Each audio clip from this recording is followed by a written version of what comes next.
Imagine knowing exactly what your students are learning and exactly which steps you need to take next. Join us in Down with the Reading Quiz to craft meaningful and productive formative assessments that move away from gotcha moments of basic recall and toward assessing what your students actually can do.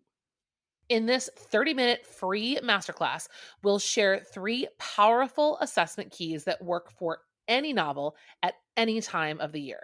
Head to shop.bravenewteaching.com/masterclass to sign up, and we'll also send you a free workbook to keep track of all your notes. Once again, that's shop.bravenewteaching.com/masterclass to nail formative assessments forever. Hey, Amanda. Hey, Marie. What are you up to later? Want to join me for happy hour? I'm all in. And guess what's amazing? Our listeners and friends of the podcast can also join us because Brave New Teaching Happy Hour has officially launched. Cheers! Cheers, everyone. We are officially hanging out a little bit longer after school with an extended, extra private podcast feed just for you. Yes. Members of Happy Hour get extra 15 minutes of the podcast, give or take, because you know us, we run a little bit long. It's just kind of how we are. But if you would like to get in on this Happy Hour action, please join us. It is only $5 a month. Head to curriculumrehab.com/happy hour and get yourself signed up, because when you're there, Amanda, tell our friends what we do every month for our Happy Hour members. I think my favorite part is coming up with a new free resource for our listeners every month. And then we pretty much break down that resource and how to use it.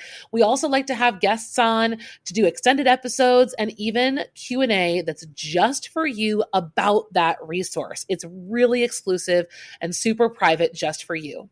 So if you are like us and you like hanging out, you like chit-chatting about all things that are teaching, teacher life, and everything under that umbrella, join us for happy hour and we will see you there. Bye. Bye. Well, hello, everyone, and welcome back to Brave New Teaching. We have a very special episode for you all today.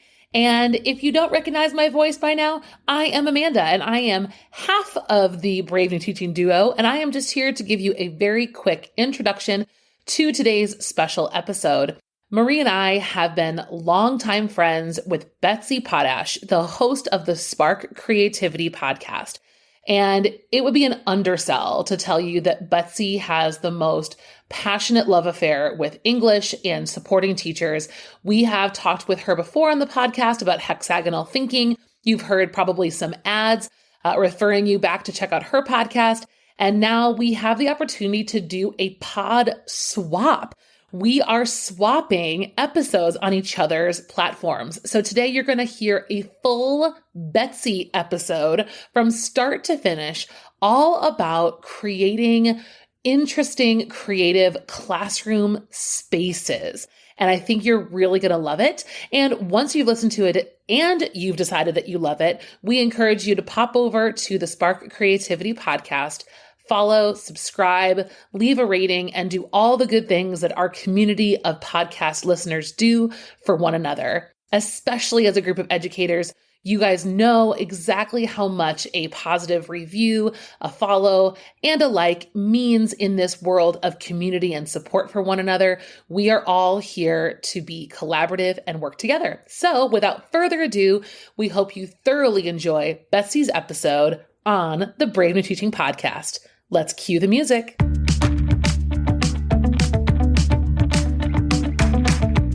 You're listening to Brave New Teaching, a podcast for educators challenging the status quo. I'm Amanda, and I'm a high school English teacher in Illinois. And I'm Marie, and I'm also a high school English teacher in Southern California. We're so glad you're here. Enjoy the show.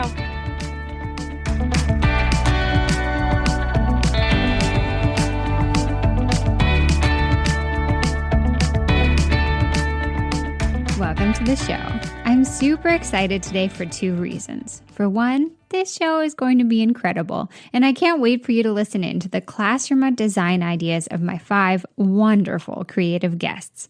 For another, it's now just 1 week until my family and I leave for our new home in Bratislava, Slovakia.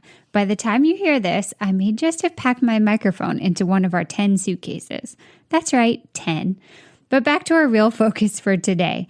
My guests are Ashley Bible from Building Book Love, Angela Stockman, author of Creating Inclusive Writing Environments, Megan Fairchild from Miss Fairchild Creates, Amanda Cardenas from Mud and Ink Teaching, and Stacy Lamb from The Engaging Station. Each guest is going to share one or two of their favorite ideas for designing creative classroom spaces, and you'll hear from me at the end. So without further ado, please welcome these marvelous guest experts. Hey there, I'm your host, Betsy Potash, and one-pagers, project-based learning, and choice reading are my jam.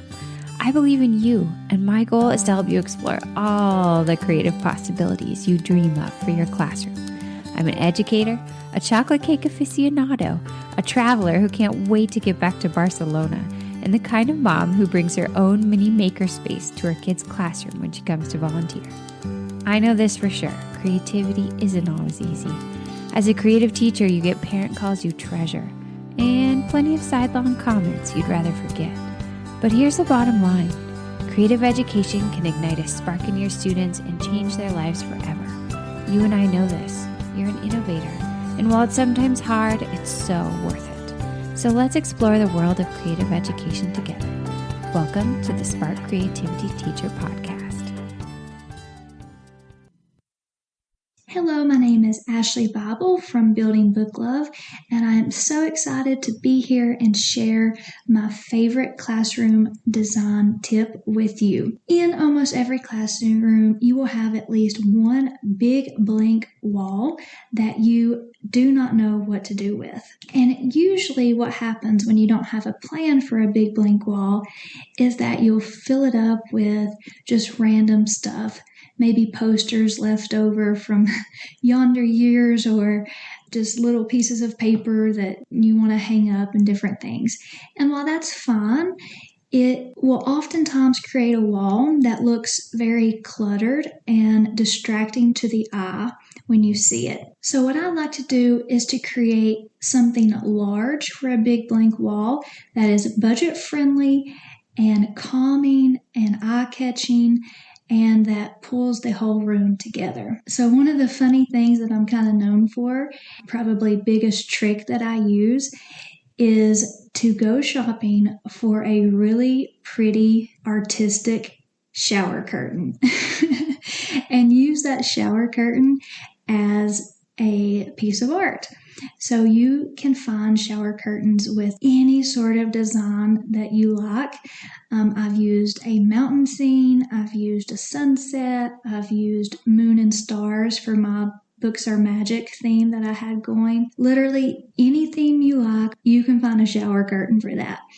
And they are usually around $15. If you want to get a little pricey, you can find some for around $30. And all you do is you can just hang it up straight using command hooks on the little hooks for the showers, or you can take it a step further, and I'll put a picture of this in the show notes, but you can put a piece of wood on top of the shower curtain. I just hot glue it and attach a little wire hanger, and then suddenly you have a framed work of art that will make a big impact on your big blank wall. Another tip that I like to do is to create student murals, or rather have them create them. So you can do this as a kind of a get to know you type activity. Let's say your theme for your room is owls. So you would give each student a piece of paper that relates to a get to know you, and they would end up making a mural out of that piece of paper in the shape of an owl. Now, an owl could be a little bit on the challenging side, but I'll give you some easy ones. I've created feathers, kind of like that mural in Nashville. I'm from Tennessee, if you can't tell. But the feather mural that everybody takes a picture of, those are so easy to create. Just have your students cut out a shape of a feather. They can write something on there, whatever get to know you want. I've even done this activity when we've read The Raven. They had to put their answers on a feather, and then we created a Raven mural. There are so many options you can do with this type of mural activity, and it really lets students have a part in your classroom, and it creates a cool display that they will kind of, even though if they might be too cool for school, they will sneak and take a picture with your mural. All right, so I hope these two tips helped, You can find me at Building Book Love on Instagram, and I'll see you then. Bye. Hi, everyone. I'm Angela Stockman. I am the author of Make Writing and Creating Inclusive Writing Environments in the K-12 Classroom.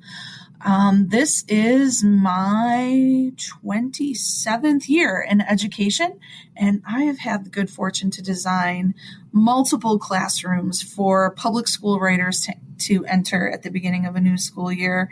I've also designed 6 different maker spaces for writers in my local community and a bunch of pop-up studios elsewhere. I have kind of an uncommon bit of advice for those of you who are anticipating the start of a new school year. I'm wondering if you might leave the walls empty in your classroom. I know that that's a big ask, especially for those of you who, like me, really enjoy dreaming up super cute things to put all over the walls. I love that too. But what I've found really rewarding is covering the walls in butcher paper instead and hanging it with painter's tape so it doesn't damage your paint, and giving kids markers and magazines and pencils and all sorts of sticky notes and index cards and scraps of paper, and inviting them to use that space to sketch up or mock up what they'd like to see the classroom look like. And they may comment on everything from what hangs on the walls and how it's created to how the furniture is arranged and how they use the space as writers. This is a really inspiring thing to do, and I usually call it a design lab or a design party, and it's an awful lot of fun. You can make it a celebration of sorts, have treats for them if you're allowed to do that in your pre-COVID classroom. But it's just a wonderful way to make sure that you're seeking representation and accessing the voices of those who are going to use that space. You can follow me on Instagram at Angela Stockman, or in the Building Better Writers group on Facebook. I'm also on Instagram at instagram.com, Angela space make writing. And I would love to see you there. Hey everyone, I'm Megan Fairchild from Miss Fairchild Creates. I'm super excited to be sharing with you some tips and strategies I have for making your classroom a beautiful and inviting space for your students. That doesn't mean your classroom needs to be Pinterest perfect or that you need to go spend a ton of money decorating. The tips I'm sharing really are fairly low at cost, really could be free almost. And of course, I do want to say you can spend what you want on classroom decorations. I'm not saying one way or the other, but the tips I'm sharing are meant to be ones that you really could do over the summer and have ready for the next school year. So the one I want to share about is classroom decorations that speak to who you are as a person. I think that's a really big part of building relationships with students, is that they see you as a human and they want to know about you. One way I do this is to share photos on a bulletin board that students can see. They love to ask about my family, my nieces and nephews, places I've traveled, and my friends. And it's always fun connecting with them this way because almost always they share something in return about their family, their friends, things like that. Another way to let students feel comfortable is to display decorations that really share the messages of comfort, inclusivity, things like that. And I do this through posters and some other things. One place that I get posters from is amplifier.org, which is a wonderful website that has a ton of free posters and activist art that you can print and use in your classrooms. I also love to display quotes from activists throughout history, which you can make yourself on Canva, on PowerPoint, or I have some for free that I'll tell you about later that I made myself. My bulletin board that houses some of these quotes is one of my favorites, and I think it's one of my students' favorites too the past few years. So the bottom of that bulletin board features color printed cutout photos of some favorite activists throughout history, authors, and other influential and important people. I cut out the photos of the people and stapled them on there like a collage. A lot of the figures on this board are ones we learn about and from during our school year. So it's really fun for students when they start to be able to identify the people on the board and they know some stuff about those people from our lessons. Another one that I want to share is probably more directed to ELA teachers and involves your classroom library. I have a big classroom library, so that means a lot of shelves. One of my favorite things to do is decorate the tops of my shelves with knickknacks that tell students more about myself. And recently, I've been buying art from BIPOC artists, which is more of an investment, but it also is a really cool way to show who you are and to tie into your curriculum. And then, of course, there are a wide variety of books on the shelves, on stands, featuring many different voices. So the library is a really open space for students to explore and browse. And while they do that, they're able to talk to me about what they're looking at too. So really, any of these quick little tips help create a classroom that's inviting, warm, and does send a message of inclusivity to your students. You can say so much without saying anything at all. And that's the power of effective classroom decoration and environments that you create yourself. I'd love to connect with y'all over on Instagram. You can find me at Miss Fairchild Creates. That's where you can find more photos of my classroom, more tips and lessons. Plus, there's a Google Drive of freebies, including those quote posters. So I look forward to seeing y'all there. Hi there, everyone. My name is Amanda from Mud and Ink Teaching, and I am so excited to share with you my life-saving, revolutionary change that I made in my classroom to create a space that was both more interactive and brought me more peace of mind. Yes, truly, this is both a classroom management and interactive activity that go together in harmony.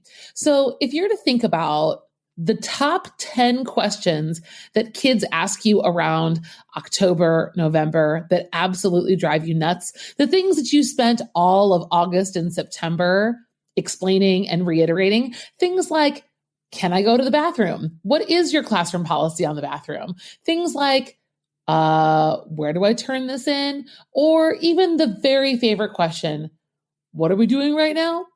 Whatever the questions are that kids tend to ask you over and over and over again, why don't you create an FAQ station in your room, a frequently asked questions area of your classroom? What I did is I selected a back corner where I created 10 posters that were labeled with each of the 10 most frequently asked questions that most frequently drove me crazy. And with those questions, I posted a QR code. The QR code, when kids scan it, goes to a video of me answering the question. And in case you're wondering, yes, I had some fun making these videos, and they're a little bit sarcastic in responses. But by the time students start getting to the point where they're asking you repetitive questions that you've already answered 100 times, you can now just point to the corner of your room where the FAQ station is, and students can head over there, scan the code, and get the answer. You don't have to give them the answer again. They can go find out for themselves exactly what it was you wanted them to do. And in the meantime, it creates a really beautiful little area of your room. And I used it and incorporated in my nature theme and all the decor that was in my room as well. I've got lots more examples that are available for you. If you want to check out the show notes, you can see one of my videos and how it looked in my room. Whenever you're thinking about creating a more interactive and beautiful classroom space, think about how you can overlap classroom management, routines, and all of your expectations into the beauty and design of your classroom. I wish you the best of luck this year, and I hope to see you around social media. You can find me on Instagram at Mud and Ink Teaching, and more ideas and pictures in the show notes. Thanks for tuning in. Hey everyone, I'm Stacey Lamb from the Engaging Station. During our various experiences with distance education, one common experience many of us faced was the lack of social presence and the lack of that community feeling. And many of us who had no prior experience with distance education didn't even know how to best build that sense of belonging and community. As we approach next year, my tip for you relates to getting your students more involved in getting to know each other and expressing their identities while simultaneously helping you decorate your room. In my classroom, I have posters and pictures of people everywhere. I like covering my wall space, and I like having a cohesive theme that ties it all together. So during the first few days of school, think of a way that your students' work and art can become part of your classroom decoration. Perhaps you can give them some cardstock and they can write a memorable quote that means something to them, or perhaps they can create a watercolor painting of something that brings them peace and joy. Maybe they can write a poem, create a mind map, visually represent what it means to be them, and more. But the idea is this: they create and help you decorate. If you want to fit things within the theme of your existing decorations, consider providing certain colors of paper and markers and other materials. If you don't have a theme and that's stressing you out, well then let them have total creative control and just watch what happens. I'm definitely planning on doing this when we return in August, so if you want to connect and see what I do, then you can check me out on Instagram at The Engaging Station, and you can also go to my website at theengagingstation.com. I hope you have a great summer and a great return to the next school year. Okay, it's me again, Betsy. I wanted to share a really helpful tip that I actually didn't discover until I had children and needed to find places to hang the constant barrage of beautiful art they created on a daily basis. I tell you, the little string I hung up with clothespins on it for art in our playroom has probably held 500 pieces of their work during COVID. So here's my tip for your classroom, and I hope you'll try it. Create easily changeable displays. When I first started teaching, all my student work displays were unique. Putting up a new display was time-consuming because I had to change over the display header, take down all the old work, which was usually taped to the walls, and then make maybe 400 new tape rolls to put up the new display. Since it took forever, I couldn't do it that often. Please, learn from me and avoid this time drain and stumbling block. At the start of the year, set up flexible display areas. That can mean bulletin boards covered in pretty paper with a header like "You should be proud" or "Creative Genius," something that can work for anything. It could mean a wall covered in string zigzagging back and forth with clips hanging along it where you can easily put up anything you like in seconds. It could mean empty frames you pick up at Goodwill and spray paint in your favorite classroom color, then hang together to await epic work on one wall.